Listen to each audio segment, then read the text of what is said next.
Vern thinks this one seemed to have it all. A fake punt resulting in a touchdown, a safety, and a furious fourth quarter rally from the 49ers, starting on their own 2, but ending on the Seattle 3.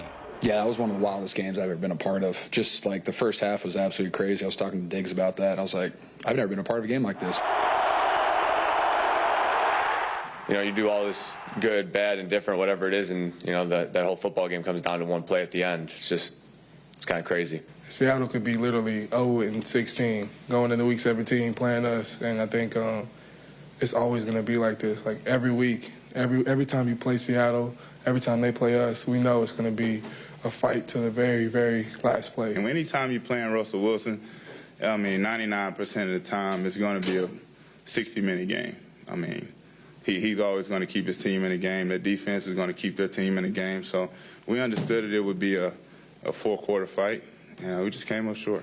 The 49ers defense played sloppy football, allowing an anemic Seattle offense to come to life, thanks in part to 3 personal fouls. Yeah, it's hard to win when you have turnovers and penalties. Yeah, we definitely blew it. But we knew it was going to be this type of game whenever we play them. But we have to do a much better job of not giving the game away. How frustrating is it to let this one get away? Very, very frustrating. The 49ers offense failed to score 30 points or more for the first time in 6 games. Some stalled drives and 3 turnovers didn't help. How did you figure out what was? I mean, he did some good things. I mean, those 2 picks, though, weren't good plays. He's got to be better with the ball. You got to play, you know, at least 2 of your 3 teams have to play well. And I think our offense and our special teams didn't play our best games. And, you know, I'm not trying to point fingers, but we have to, you know, hold each other accountable. Got to look in the mirror. And we didn't do a lot of stuff in the our run game was okay. But, you know, as a whole, we have to run the ball better and just hold on to the football. Cincinnati's going to come up real quick, and we got to be able to move on. And, you know, we're going out there, so get your mind right for long travel. And, you know, this train ain't stopping, so we got to be ready for it. So the 49ers limp home, believe it or not, with their 10th loss in their past 11 tries here in Seattle. But with the playoffs still quite attainable. From Seattle, Matt Biondi for Game Day. All right there, Matt. Thanks. The 49ers currently hold the 3rd and final wild card spot in the NFC. If the season, again, ended today, like I said, they play the Packers in round 1. But it doesn't, as Bill Belichick would say, we're on to Cincinnati. Both Deebo Samuel and Fred Warner hope to return against the Bengals. All right, we got to get some insights. All right, Lorenzo, Neal, let's take your 16 seasons of the NFL career behind you and just put it into a game that the 49ers had control of, up 23-14, and then you let Seattle score 16 unanswered points and win that game.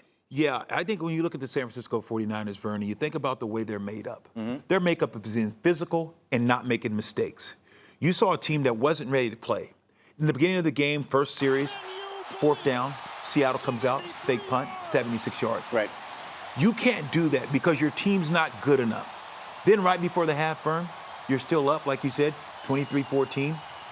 And before the half, you have 2, not 1, but 2 personal fouls, where you're hitting the quarterback with your head after the ball's been released. And it extends the drive. Yes. What that must do to a defense. Yes. You went from the first penalty, putting them in field goal range, the second penalty, putting them in now for sure field goal, but now you're going to lead to a touchdown, and that's what happened. So that was a momentum swing right before halftime.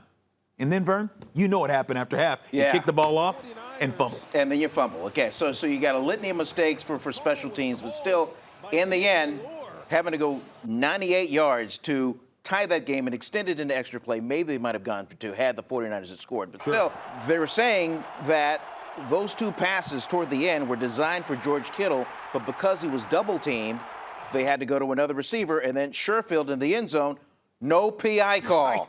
Right, Vern, thank you. You were watching this and say, okay, ref, what are you looking at? Right. Everyone in the studio is like, throw the flag, pull the yellow thing out, and throw the laundry on the field. It's into the game. They don't want to make sure the officials don't determine that. But when you see Sherfield, he comes in and does a return route, in and out, and once he returns, the defender holds him. Right. That should have been a PI. 1st and goal from the 1. Surprised they didn't call that play. And I'm sure many a times the coaches have said to the team in the locker room after a tough loss like that, digest it for 24 hours, Right. come back, let's get ready for Cincinnati, and that's what's ahead for San Francisco. You're absolutely right, Vern. Those are the tough ones, but you got to have bounce back right away. And I'm telling you, it's still hard to do.